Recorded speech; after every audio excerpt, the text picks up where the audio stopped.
बच्चों, तो आज का जो अगला वीडियो है उसमें पिछले वीडियो हमने विमाओं के उपयोग आपको बताए थे, जिसमें सबसे पहला आपको उपयोग बताया गया था कि सूत्रों का परीक्षण विमी विश्लेषण से कैसे करते हैं। तो मैं थोड़ी सी जानकारी दे दूं तो उसमें दोनों ओर जो सूत्र होता है दोनों ओर विमा लिखनी होती है और उसे सॉल्व करना होता है, या दोनों ओर विमा बराबर आ जाए दिया हुआ सूत्र हमारा सही होता है। ये विमा का विमी विश्लेषण से सूत्रों का परीक्षण था जो कि आपको पहले ही बता दिया गया था। जो बच्चे किसी कारणवश पिछला वीडियो नहीं देख पाए हैं वो उसमें डिस्क्रिप्शन में लिंक है, उसमें पीछे वीडियो देख लें। और एक बात सभी बच्चे ध्यान रखा करें कि यदि आप पिछला लेक्चर यदि नहीं आपने देखा हो तो अगला लेक्चर आपको बेहतरीन तरीके से समझ में नहीं आएगा। इसलिए आप बच्चे पुराना वीडियो देख लिया करें, किसी कारणवश छूट गया तो वो आपको डिस्क्रिप्शन में लिंक मिल जाएगा या आप प्ले लिस्ट में जाके वहाँ से आप देख सकते हैं। दूसरा, सभी बच्चे ध्यान रखा करें कि यदि कोई नया बच्चा जुड़ा है तो हमारे चैनल को सब्सक्राइब करिए। यदि आपको वीडियो अच्छी लगी है तो आप उसे लाइक ज़रूर किया करिए और शेयर भी अपने जो मित्र बंधु हैं उनको आप करिए। तो ये जो है इससे हमें थोड़ा सा पॉजिटिव एनर्जी मिलती है और वीडियो और अच्छी बनाने की प्रेरणा मिलती है। और इस कारण जो है और जो भी कोई प्रॉब्लम है तो आप कमेंट बॉक्स में जाके कमेंट भी कर सकते हैं, चाहे वो अच्छी हो चाहे ख़राब हो आप उसको दे सकते हैं। तो इस पर क्या होगा कि हो सकता है कि कभी कोई मतलब आपको कोई चीज़ समझ में नहीं आ रही तो आप बता दो, तो अगले वीडियो में हम उसको सुधार करके बेटर करने की कोशिश करेंगे। ठीक है बच्चों, तो आज के लेक्चर में हम दूसरा उपयोग बताएंगे विमाओं का। दूसरा उपयोग जो है वो ये है कि विभिन्न भौतिक राशियों में संबंध स्थापित करना होता है, यानी कि सूत्र बनाना होता है।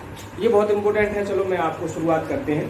तो सभी बच्चे तैयार हैं? चलो, ये सेकंड उपयोग है, यानी कि सेकंड है कि विभिन्न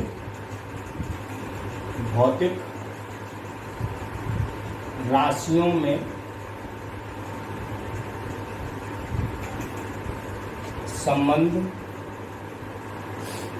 स्थापित करना, सूत्र बनाना होता है विमी विश्लेषण से। तो ये हमारा भौतिक राशियों में संबंध स्थापित करना होता है। मैं आपको एक क्वेश्चन देता हूं, मतलब जो इस तरह क्वेश्चन आता है वो आप समझ लीजिए कि एक सरल लोलक पेंडुलम होता है। ये सरल लोलक का आवर्तकाल कैपिटल टी लोलक के द्रव्यमान एम तथा डोरी की लंबाई L व गुरुत्वीय त्वरण G पर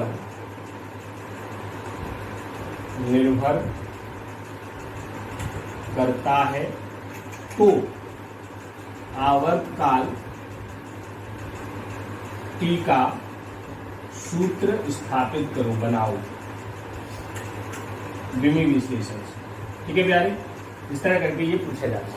यानी विमी विश्लेषण से कोई पेंडुलम है, जैसे एक रस्सी से एक लोलक होता है उसे बांध के इस तरह हिलाया जाता है, जैसे घड़ी का पेंडुलम होता है जो घूमता इस तरह दोलन करता है। तो वो उसका दोलन काल यानी कि आवर्तकाल ज्ञात करना है। उसका फॉर्मूला क्या होता है ये हमें ज्ञात करना है। और वो जो टी है वो इन बातों पर निर्भर करता है, लोलक कितने वजन का है, कितनी लंबाई डोरी से लगता है, और जो गुरुत्वीय त्वरण जी होता है वो। इसलिए हमने आपको जब परीक्षण कराया तो उसमें एक फॉर्मूला बताया था कि टी बराबर 2π√L/G। ये फॉर्मूला आएगा आपका, ये इसका आंसर हो गया। अब ये हमें बना के लाना विमी विश्लेषण से। तो इसके लिए एक एक स्टेप समझते रहना, आपको बहुत सिंपल लगेगा, आपको कोई दिक्कत नहीं आएगी। इसके स्टेप जरूर समझना। सबसे पहले किसका फॉर्मूला चाहिए ये दिमाग में होना चाहिए। तो किसका फॉर्मूला निकालना? आवर्तकाल टी। जिसका फॉर्मूला निकालना उसे लिख लीजिए। सबसे पहले जिसका फॉर्मूला पूछा है उसे लिख लिया। उसके बाद आप प्रोपोर्शनल का चिन्ह लगा दो, इसे कहते हैं समानुपात का चिन्ह, इसे प्रोपोर्शनल बोलते हैं। तो ये टी हमने लिख लिया क्योंकि टी का सूत्र पूछा है। किसी भी सवाल में किसी का भी सूत्र पूछा हो सबसे पहले उसको हम लिख लेते हैं, फिर प्रोपोर्शनल का एक चिन्ह लगा लेते हैं। ये पहला स्टेप हो गया, ठीक है। उसके बाद दूसरा स्टेप क्या है कि वो किन किन चीजों पर निर्भर करता है वो सारी चीजें लिख लो। अब जैसे किस पर निर्भर कर रहा है, एम पर निर्भर कर रहा है तो एम लिख लो, फिर वो एल पे निर्भर कर रहा है, एल लिख लो, फिर वो जी पे निर्भर करता है, जी लिख दो और समीकरण 1 डाल दो। जिसका फॉर्मूला पूछा वो पहले समानुपात, फिर जितनी भी राशियों पर निर्भर कर रहा है, चाहे 10 हो, 20 हो, 50 हो, 10, 3, 4 जो भी हो, उन्हें आप सब गुणा में लिखते चले जाइए और उसको समीकरण 1 डाल दीजिए। अब इनके ऊपर घात चढ़ा दो, ए पहले, बी और C, A B C D E F G H I घात चढ़ा दो, जितने भी पद है, पहले पे ए, दूसरे पे बी, तीसरे पे सी, उन पर घातें चढ़ा दी। ठीक है, इतना ये पहला स्टेप हो गया। हमने विमाओं पर घात मतलब उन पर जो करे थे उन पर घातें चढ़ा दी, A B C D E F. ठीक है, अब दूसरा स्टेप आता है दोनों ओर की विमा लिखने, दोनों ओर की विमा लिखने, विमा लिखने। तो टी की विमा क्या है, टी आवर्तकाल है, टी रहेगी, प्रोपोर्शनल का चिन्ह लगा दो। एम द्रव्यमान है और द्रव्यमान की विमा एम होती है, इस पर घात ए है तो ए लगा दो। एल की विमा एल होती है, इस पर घात बी है, बी लगा दो। त्वरण की विमा G-2 होती है, इस पर सी लगा दो। हमने पहले बताया कि जो घात होती है वो विमा पर भी घात चढ़ जाती है। तो अगले स्टेप में हम क्या करेंगे कि वो घात अंदर लगा दो, इस पर ये घात यहाँ लग जाएगी, इस पर ये घात ये लग जाएगी, ये घात यहाँ एल पर भी लगेगी और ये घात टी पर भी लगेगी। तो 2 एक सी में 2C हो जाएगा, घात का घात में गुणा हो जाता है, ये तो आपको पता ही है। चलिए अब क्या करते हैं, इसे सॉल्व कर लेते हैं, यानी गुणा में घातें जोड़ी जाती हैं। तो एम पे ए है, इसमें एल ए और बी और सी है, तो एल पे क्या हो जाएगा बी प्लस सी और टी माइनस हो गया। ये गुणा में घातें जोड़ती हैं एल वाली। फिर ये देखना पड़ता है कि एम पे कितनी घातें हैं, 1 है तो वैसे लिखते, 2 है तो उन्हें जोड़ दो। एल पे कितनी कितनी है, जैसे इसमें एल के 2 पद हैं तो इन दोनों गुणा जोड़ दो। एम के एक और पद होता तो एम वाली देखते, टी का और होता तो हम टी वाली भी गुणा में घातें जोड़ देते। तो इसमें केवल 2 एल है तो 2 की विमा ऐसे जुड़ जाएगी। इसको समीकरण डाल दीजिए आप। अब क्या करेंगे, दोनों ओर घातों की तुलना करो, दोनों ओर घातों की तुलना करने पर, क्या तुलना करने पर। चलिए सबसे पहले ये बराबर थोड़ी देर के लिए मान लेते हैं कि बराबर के इधर घात कितनी है और बराबर के इधर घात कितनी है, ये हमें देखना पड़ेगा। तो इधर प्यारे एम है और एम पे घात कितनी है ए, तो ए बराबर लिख लो। इधर घात हमने देखा लेफ्ट साइड में, राइट साइड में एम पे घात ए है, राइट साइड में आइए एम पे घात क्या है ही नहीं, तो है ही नहीं का मतलब 0। हमने ये देखा कि इधर एम पे घात कितनी लगी ए, हम इधर आए तो एम पे घात है ही नहीं का मतलब 0 हो गया, तो ए बराबर क्या हो गया 0। अगला यहाँ पर b प्लस सी है, एल पे घात कितनी है b प्लस सी, इधर एल पे घात है ही नहीं का मतलब 0, इसको समीकरण डाल दो तीसरा। इधर t पे घात कितनी है -2c, इधर t पे घात कितनी है 1, जहाँ कुछ नहीं होता वहाँ बल लिखा जाता है। तो ये घातों की तुलना होती, इधर एल पे घात देखते कितनी है, फिर इधर एल पे घात देखते कितनी, फिर इधर एल पे घात देखते हैं कितनी, फिर इधर पे घात, वो आपस में बराबर करते रहते हैं। नहीं है तो बराबर 0, नहीं है तो बराबर 0। यदि है -2c इधर है और ये कितना है 1, तो बराबर 1 लिखेंगे। इधर t पे घात -2c है, इधर t पे घात 1 है, तो ये 2c बराबर 1 हो जाता। अब इनको हमें क्या करना है, सॉल्व करके ए बी सी के मान निकालना। तो यहाँ से हम जब इसे सॉल्व करेंगे 2 का भाग लगेगा तो -1/2 ये हमारा आ गया। ए का मान ये आ गया, सी का मान ये आ गया, इस सी का मान यहाँ लगा दो, तो b प्लस सी का मान 1/2 बराबर टू 0 और b माइनस 1/2 बराबर 0, तो क्या हो गया b बराबर 1/2।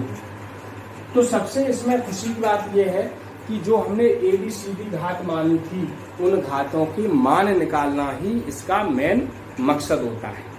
यदि ए बी सी के मान आ जाए तो समझो हमारा सवाल सही हो गया। ए बी सी का मान तभी आएगा कि उनकी विमाएं लिख लो, हल कर लो, फिर दोनों ओर विमाओं घातों की तुलना कर लो। ये देखना है कि इधर लेफ्ट राइट साइड में एम पे घात कितनी है, फिर राइट साइड में घात कितनी है वो बराबर कर लो।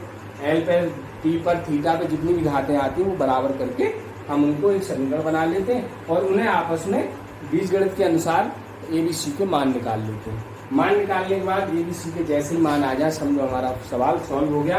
ये मान समीकरण 1 में रख दो, ए बी व सी के ये मान समीकरण 1 में रखने, ठीक है बच्चों, यहाँ रखो।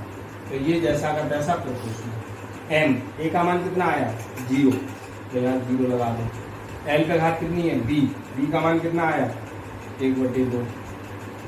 g, g का घात कितनी है c, c का मान कितना आया -1/2। तो ये जो हमारा a का मान है वो यहाँ रख दो, b का मान ये वाला है ये यहाँ रख दो, c का मान ये वाला है ये यहाँ रख दो। तो ये जो a b c के मान है वो उठा के समीकरण 1 में ऊपर रख दीजिए। किसी पर भी घात 0 हो, ये समझ लो जिन बच्चों को आता बहुत अच्छी बात है, किसी पर भी घात 0 हो उसका मान प्यारे 1 होता है। किसी पर भी घात हो उसका मान क्या होता है 1 होता है।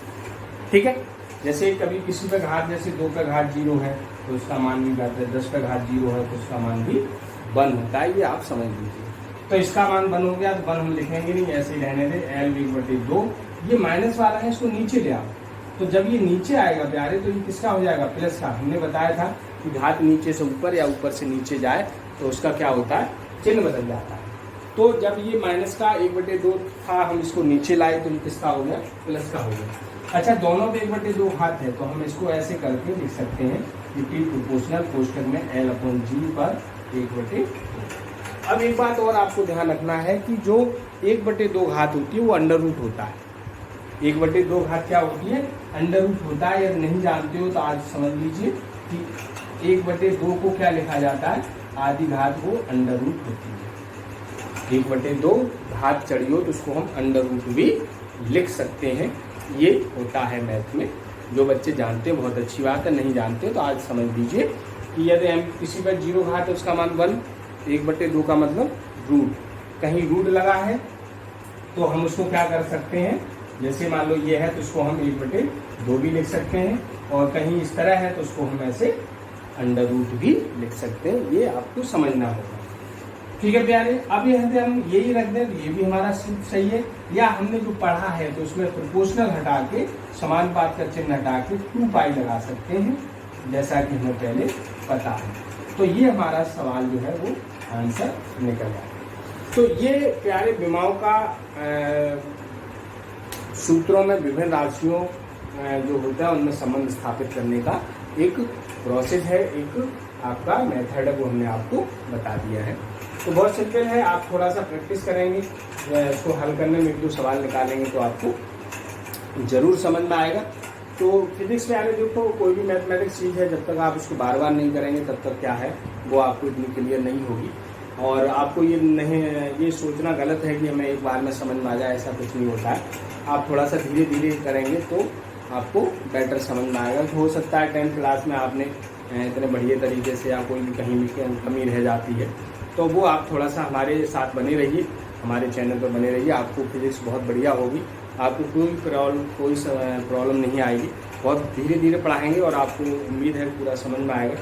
कोई भी प्रॉब्लम है तो हमारा व्हाट्सएप नंबर दिया गया है, उस पर आप हमें कमेंट कर वो व्हाट्सएप कर सकते हैं, कांटेक्ट भी कर सकते हैं। आपको कोई प्रॉब्लम है तो हमें डायरेक्ट जो है फ़ोन पर भी हमारे साथ आप संवाद कर सकते हैं और जिससे कि अपनी प्रॉब्लम को दूर कर सकते हैं, या व्हाट्सएप के माध्यम से कर सकते हैं। दूसरा आपको कोई भी और वो है तो कमेंट्स में जाके कमेंट कर सकते हैं। तो ये तीसरा है, इसमें जो है एक तीसरा जो उपयोग है वो और रह गया, वो हम आपको अगली वीडियो में बताएंगे, क्योंकि एक में बताने में वीडियो ज़्यादा लंबी हो जाती है तो बच्चे पूरा देखते भी नहीं। और हमेशा एक ध्यान रखना, वीडियो को पूरा देखा करें। उसमें क्या होता है कि आपने थोड़ा बढ़ा के या कैसे करके देख लिया तो उसमें बहुत सी चीज़ें ऐसी होती हैं जो आपको स्टेप समझ में नहीं आते, तो फिर आपको लगता है कि यार ये समझ में नहीं आया। इसलिए वीडियो को शुरू से एंड तक देखा करें, कब कौन सी चीज़ कहाँ पे बताई जाती है, तभी आपको फिजिक्स समझ में आएगी। शॉर्टकट कुछ नहीं होता है, आपको विधिवत तरीके से एक प्रोसेस के तहत आपको सवाल हल करना होगा। आपको ये लगे कि नहीं हमने यहाँ कर लिया, ऐसे कर लिया, ऐसा नहीं होगा, तो फिर उसी हिसाब से आपको आगे समझ में नहीं आएगा। तो ये कुछ टिप्स हैं जिनको आप ध्यान रखेंगे। आप एक तो वीडियो पूरा देखा करें और पूरे हमारे चैनल पर बने रहें। सारे आपको चैप्टर कराए जाएंगे, फर्स्ट ईयर का पूरा सिलेबस कराया जाएगा और पूरे विधिवत चैप्टर कराए जाएंगे। तो ऐसे करके जो है जो बच्चे हमारे, एक बार फिर भी आपसे एक निवेदन है कि जो बच्चे इसमें नए हैं वो हमारे चैनल को सब्सक्राइब कर लें, जिससे कि सब्सक्राइब कर लें और जो घंटा होता है बेल आइकन दबाया करें। उससे क्या होगा, जब भी हम आपको वीडियो नहीं डालेंगे तो आपके पास नोटिफिकेशन पहुंच जाएगा, जिससे कि आपको तुरंत पता लग जाएगा कि हमारे कोई नई वीडियो पड़ी है। अन्यथा आप ढूंढेंगे कि कहाँ पर वीडियो क्या है, तो सब्सक्राइब करें और बेल आइकन दबाएं, जिससे कि आपको नई नई वीडियो मिल जाए। और आपको अच्छी लगे तो उसको लाइक जरूर किया करें और शेयर भी किया। ठीक है बच्चों, तो इस वीडियो में इतना ही है। इसका एक टॉपिक केवल इस चैप्टर में रह गया, वो अगली वीडियो बनाएंगे। इसी के साथ जो है वो चैप्टर हमारा पूरा हो जाएगा और उसके बाद फिर नेक्स्ट चैप्टर की ओर चलेंगे। फिलहाल में अगले मतलब इसको चैप्टर पूरा करने के लिए एक वीडियो अभी और बाकी है, जिसके लिए आपको थोड़ा वेट करना पड़ेगा, वो हमें आपको आगे बताएंगे। ठीक है बच्चों, तो इस वीडियो में इतना ही। बहुत बहुत धन्यवाद। Best of luck.